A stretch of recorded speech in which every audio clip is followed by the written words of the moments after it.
आज हम एक ऐसी कहानी में उतर रहे हैं जो सुनने में लगभग फिल्मी लगती है।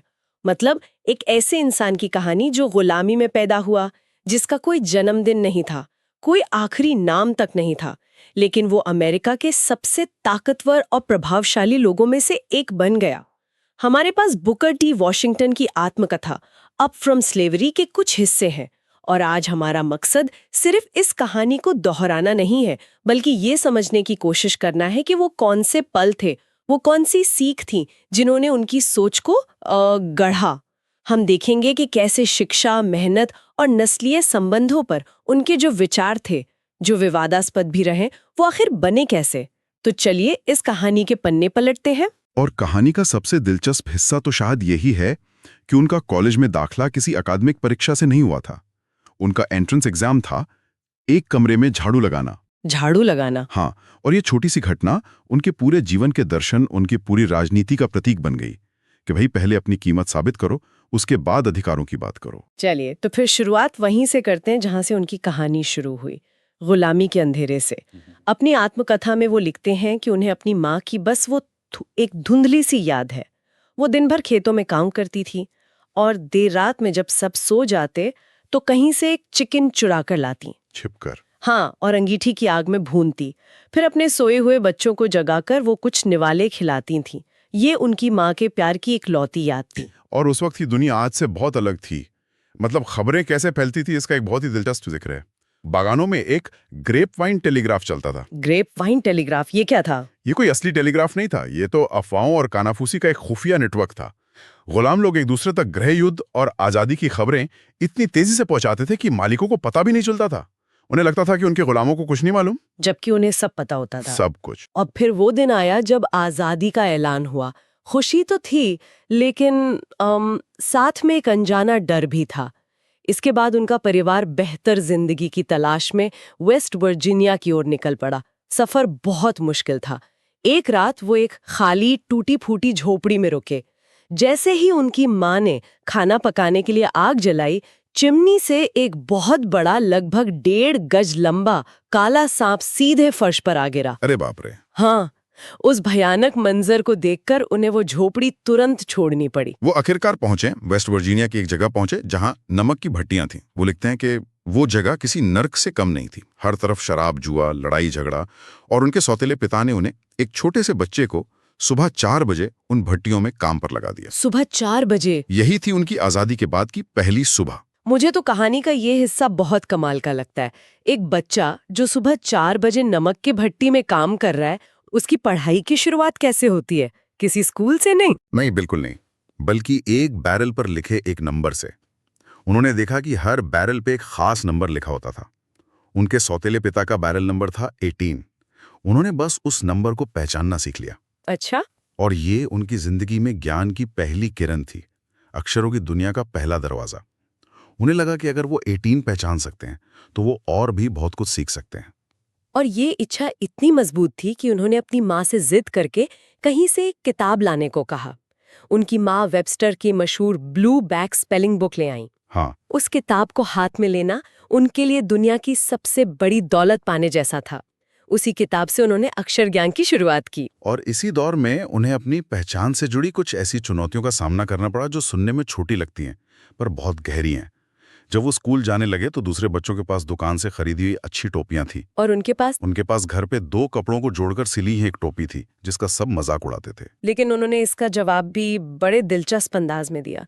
वो अपनी किताब में मजाक में लिखते हैं कि जिन लड़कों ने स्टोर से खरीदी टोपियों के साथ अपना करियर शुरू किया था, उनमें से कई बाद में या तो जेल पहुंच गए या फांसी पर चढ़ा दिए गए। बिल्कुल। और दूसरी, इससे भी ज्यादा बड़ी चुनौती थी उनका नाम। जब टीचर ने क्लास में रोल कॉल शुरू किया और उनका नाम पूछा तो उन्हें अचानक एहसास हुआ कि उनका तो सिर्फ एक ही नाम है, बुकर। उनका कोई आखिरी नाम नहीं था। और ये गुलामी की वजह से था, है ना? हाँ, ज्यादातर गुलामों का कोई आखिरी नाम नहीं होता था। तो उस पल उन्होंने बिना एक सेकंड सोचे वहीं खड़े खड़े अपना नाम रख लिया, बुकर वॉशिंगटन। बस ऐसे ही? हाँ, उन्हें लगा कि ये नाम किसी बड़े और महत्वपूर्ण आदमी का लगता है। तो एक तरफ वो अपनी एक नई पहचान बना रहे थे, अपना नाम खुद रख रहे थे, और दूसरी तरफ उनके अंदर कुछ बड़ा करने की आग भी जल रही थी। और इसी आग ने उन्हें हैम्पटन इंस्टीट्यूट का रास्ता दिखाया। हाँ, उन्होंने खदान में काम करते हुए 2 मजदूरों को एक स्कूल के बारे में बात करते सुना हैम्पटन इंस्टीट्यूट। ये खास तौर पर अश्वेत लोगों के लिए था, जहां किताबी पढ़ाई के साथ साथ कोई हुनर भी सिखाया जाता था ताकि वो अपने पैरों पर खड़े हो सकें। अच्छा। ये सुनकर उन्होंने तय कर लिया कि उन्हें वहीं जाना है, चाहे कुछ भी हो जाए। लेकिन ये इतना आसान नहीं था। हैम्पटन वहां से लगभग 500 मील दूर था। 500 मील। हाँ, उनके पास पैसे नहीं थे, बस थोड़ा बहुत जो बचा पाए थे वो ज्यादातर सफर पैदल ही करते रहे। कभी किसी गाड़ी में लिफ्ट मिल जाती, कभी किसी वैगन में। जब वो रिचमंड शहर पहुंचे तो वो पूरी तरह थक चुके थे, भूखे थे और उनकी जेब में एक पैसा भी नहीं था। वो लिखते हैं, मैं थका हुआ था, मैं भूखा था, मैं गंदा था, मैं सब कुछ था सिवाय हताश होने के। उस रात कहाँ सोए ये भी नहीं पता था। उन्होंने सड़क के किनारे लकड़ी का एक ऊंचा उठा हुआ फुटपाथ देखा और उसके नीचे की खाली जगह में सो गए। बिल्कुल। अपने कपड़ों के छोटे से बैग को उन्होंने तकिया बना लिया। अगली सुबह उन्होंने पास के एक जहाज पर सामान उतारने का काम ढूंढा और नाश्ते के पैसे कमाए। वो कई दिनों तक वहीं काम करते रहे, दिन में मजदूरी करते और रात में उसी फुटपाथ के नीचे सोते ताकि हैम्पटन तक पहुंचने के लिए पैसे जमा कर सकें। और जब वो आखिरकार हैम्पटन इंस्टीट्यूट पहुंचे तो उनकी हालत बहुत खराब थी। कपड़े फटे हुए हैं, कई दिनों से नहाए नहीं, भूखे और थके हुए हैं। हेड टीचर ने जब उन्हें देखा तो उन्हें बुकर की काबिलियत पर बहुत शक हुआ। वो हेड टीचर वर्मोंट की एक यांकी महिला थी, यानी उत्तर की रहने वाली। उन्होंने बुकर को दाखिला देने से साफ मना तो नहीं किया, पर हाँ भी नहीं कहा। तो बस इंतजार करते रहें, अपनी आंखों से ये जताने की कोशिश करते रहें कि वो यहाँ पढ़ने के लायक हैं, कि वो मेहनत कर सकते हैं। कई घंटों के इंतजार के बाद हेड टीचर ने उनकी तरफ देखा और कहा, पास वाले क्लासरूम में झाड़ू लगाने की जरूरत है। झाड़ू वहां रखी है, उसे लेकर कमरा साफ कर दो। मतलब यही उनका मौका था। हाँ, बुकर समझ गए कि यही उनका इम्तिहान है, यही मौका है खुद को साबित करने का। और उन्होंने इस काम को कैसे किया? पूरी लगन से। उन्होंने उस कमरे में एक नहीं 3 बार झाड़ू लगाई। 3 बार? 3 बार उन्होंने एक डस्टर लिया और कमरे की हर चीज, बेंच, टेबल, डेस्क, दीवारें, सबको 4-4 बार पोंछा। वो ये पक्का करना चाहते थे कि धूल का एक कण भी ना बचे। ये सफाई और हर काम को परफेक्शन से करने की आदत उन्होंने मिसेस रॉफनर के यहाँ काम करते हुए सीखी थी, जो बहुत सख्त थी। जब हेड टीचर कमरे में आई तो उन्होंने अपनी नजरों से सब कुछ परखा। फिर उन्होंने अपना रुमाल निकाला और उसे दीवारों और फर्नीचर पर रगड़ कर देखा। और जब उन्होंने देखा कि रुमाल पर जरा भी गंदगी नहीं लगी है तो उन्होंने बहुत शांति से कहा, मुझे लगता है कि तुम इस संस्थान में दाखिले के लायक हो। क्या बात है! मतलब उनका एडमिशन एंट्रेंस एग्जाम झाड़ू लगाना था। वही उनका कॉलेज का एंट्रेंस एग्जाम था। हाँ, और वो कहते हैं कि हार्वर्ड या येल यूनिवर्सिटी की कोई भी परीक्षा पास करके उन्हें उतनी खुशी नहीं मिली जितनी उस झाड़ू वाले इम्तिहान को पास करके मिली। यहीं पर उनकी मुलाकात जनरल सैमुअल सी आर्मस्ट्रांग से हुई, जो उस इंस्टीट्यूट के संस्थापक थे और जिन्हें वो अपनी जिंदगी का सबसे महान इंसान मानते थे। बिल्कुल। जनरल आर्मस्ट्रांग ने ही उन्हें सिखाया कि सबसे सुखी लोग वे हैं जो दूसरों के लिए सबसे ज्यादा करते हैं, और ये सीख उनकी जिंदगी का मिशन बन गई। हैम्पटन से पढ़ाई पूरी करने के बाद उन्हें अलाबामा के एक छोटे से शहर टस्केगी में अश्वेत लोगों के लिए एक स्कूल शुरू करने का न्योता मिला। ये शहर अमेरिका के तथाकथित ब्लैक बेल्ट में था। हाँ, इसे ब्लैक बेल्ट इसलिए कहते थे क्योंकि यहाँ की मिट्टी काली और बहुत उपजाऊ थी, और यहाँ अश्वेत आबादी गोरों की आबादी से कहीं ज्यादा थी। लेकिन जब वो वहां पहुंचे तो उन्होंने देखा कि स्कूल के नाम पर कुछ भी नहीं था। कुछ भी नहीं? कुछ भी नहीं। सरकार ने सिर्फ पैसे देने का वादा किया था, लेकिन न कोई जमीन थी, न कोई इमारत। उन्हें एक पुरानी टूटी फूटी झोपड़ी और एक चर्च में क्लास शुरू करनी पड़ी। और जो छात्र आए वो भी किताबी ज्ञान को ही सब कुछ समझते थे। वो लैटिन और ग्रीक जैसी ऊंची ऊंची बातें करना चाहते थे, लेकिन उन्हें रोजमर्रा की जिंदगी के काम नहीं आते थे। इसका एक बहुत ही सटीक उदाहरण वो देते हैं। उन्होंने एक नौजवान को एक गंदी एक कमरे की झोपड़ी में बैठकर फ्रेंच ग्रामर पढ़ते हुए देखा, जबकि उसके चारों तरफ गंदगी और अव्यवस्था फैली हुई थी। बिल्कुल। यहीं वॉशिंगटन को एहसास हुआ कि सिर्फ किताबी ज्ञान का कोई मतलब नहीं अगर वो आपकी जिंदगी को बेहतर ना बना सकें। और यहीं से उनके शिक्षा दर्शन की शुरुआत हुई।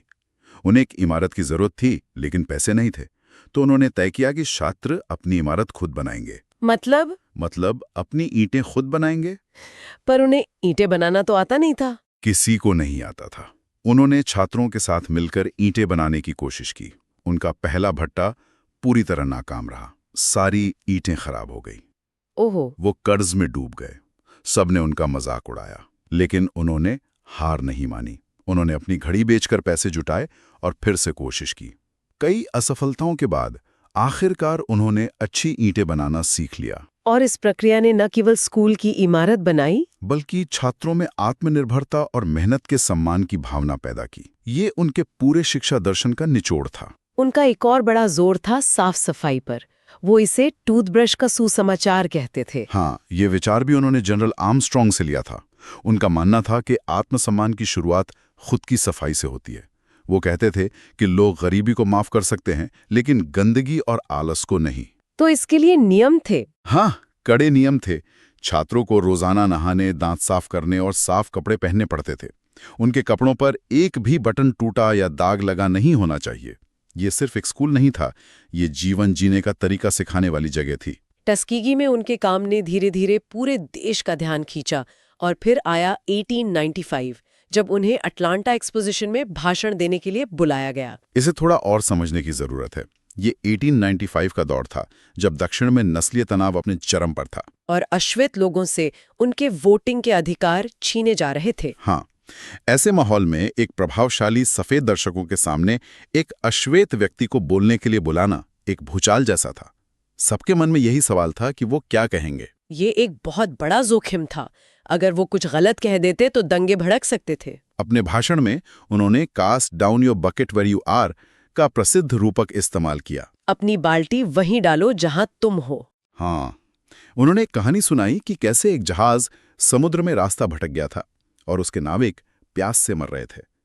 उन्होंने पास से गुजर रहे एक दूसरे जहाज से पानी मांगा, तो जवाब मिला, अपनी बाल्टी वहीं डालो जहां तुम हो। उन्होंने ऐसा किया और पाया कि वो अमेज़न नदी के मीठे पानी के मुहाने पर हैं। इस कहानी के जरिए वो क्या संदेश दे रहे थे? वो दोनों समुदायों को संदेश दे रहे थे। उन्होंने अश्वेत लोगों से कहा कि वे राजनीतिक अधिकारों के लिए लड़ने के बजाय दक्षिण में ही रहें और कृषि, उद्योग और व्यापार जैसे क्षेत्रों में मेहनत करके अपनी आर्थिक नींव मजबूत करें। और श्वेत लोगों से? और उन्होंने श्वेत लोगों से कहा कि वे बाहर से विदेशी मजदूर लाने के बजाय अपने यहाँ के वफादार, मेहनती अश्वेत लोगों पर भरोसा करें और उन्हें मौका दें। उन्होंने कहा, सारे नागरिक अधिकारों में हम उंगलियों की तरह अलग हो सकते हैं, लेकिन तरक्की के लिए हाथ की तरह एक। और इस भाषण का असर कैसा हुआ? जबरदस्त। एक पत्रकार जेम्स क्रीलमैन ने लिखा कि भाषण खत्म होते ही दर्शक अपनी सीटों से उछल पड़े। अच्छा? जॉर्जिया के गवर्नर दौड़कर मंच पर आए और वॉशिंगटन से हाथ मिलाया। लोगों की आंखों में आंसू थे। रातों रात बुकर टी वॉशिंगटन एक राष्ट्रीय हस्ती बन गए। लेकिन जैसा कि अक्सर होता है, हर कोई इस भाषण से खुश नहीं था। हाँ, और ये समझना जरूरी है, बाद में W.E.B. डुबोइस जैसे बड़े अश्वेत नेताओं ने इसकी कड़ी आलोचना की। उनका तर्क था कि वॉशिंगटन अश्वेत लोगों से कह रहे हैं कि वे राजनीतिक शक्ति, नागरिक अधिकारों और उच्च शिक्षा की लड़ाई को फिलहाल छोड़ दें और सिर्फ आर्थिक तरक्की पर ध्यान दें। बिल्कुल। डुबोइस ने इसे दी अटलांटा कॉम्प्रोमाइज कहा, एक ऐसा समझौता जिसमें सम्मान और बराबरी के अधिकार को दांव पर लगा दिया गया था। ये बहस आज तक जारी है कि वॉशिंगटन का रास्ता सही था या नहीं। इस भाषण के बाद उन्हें दुनिया भर में पहचान मिले। हार्वर्ड यूनिवर्सिटी ने उन्हें मानद डिग्री से सम्मानित किया, जो उस समय किसी अश्वेत व्यक्ति के लिए अकल्पनीय था। जब राष्ट्रपति एलियट ने उन्हें डिग्री दी तो वो लिखते हैं कि उनकी आंखों के सामने सब कुछ घूम गया। गुलामी के दिन, नमक की भट्टी, हैम्पटन के लिए वो पैदल यात्रा और वो झाड़ू वाला इम्तिहान। हाँ, प्रेसिडेंट एलियट ने डिग्री देते हुए उन्हें एक ऐसा व्यक्ति बताया जिसने अपनी जाति को उपयोगी ज्ञान और समझदारी की ओर निर्देशित किया है। वो झाड़ू लगाने वाले इम्तिहान से लेकर हार्वर्ड की डिग्री तक का एक बहुत लंबा और अविश्वसनीय सफर था। तो इन सब का क्या मतलब निकलता है? हमने गुलामी की गहराइयों से लेकर राष्ट्रीय प्रभाव के शिखर तक का एक सफर देखा। ये सफर कड़ी मेहनत, आत्मनिर्भरता और प्रायोगिक शिक्षा के दर्शन पर बनाया गया था। उनकी विरासत जटिल है। उनके समर्थक उन्हें एक यथार्थवादी नेता मानते हैं जिन्होंने उस मुश्किल दौर में अपनी कौम के लिए जो सबसे बेहतर हो सकता था वो किया, जबकि उनके आलोचक मानते हैं कि उन्होंने नागरिक अधिकारों की लड़ाई को कमजोर किया। लेकिन उनका मूल विचार यही था कि आर्थिक मूल्य साबित करना ही नागरिक अधिकारों और सामाजिक स्वीकृति का सबसे पक्का रास्ता है। और अंत में एक विचार जो सोचने पर मजबूर करता है। वॉशिंगटन ने लिखा था, मैंने सीखा है कि सफलता को जीवन में प्राप्त पद से उतना नहीं मापा जाना चाहिए जितना कि उन बाधाओं से जिन्हें व्यक्ति ने सफल होने की कोशिश करते हुए पार किया है। इस पैमाने पर हमारे लिए सफलता की परिभाषा कैसे बदलती है?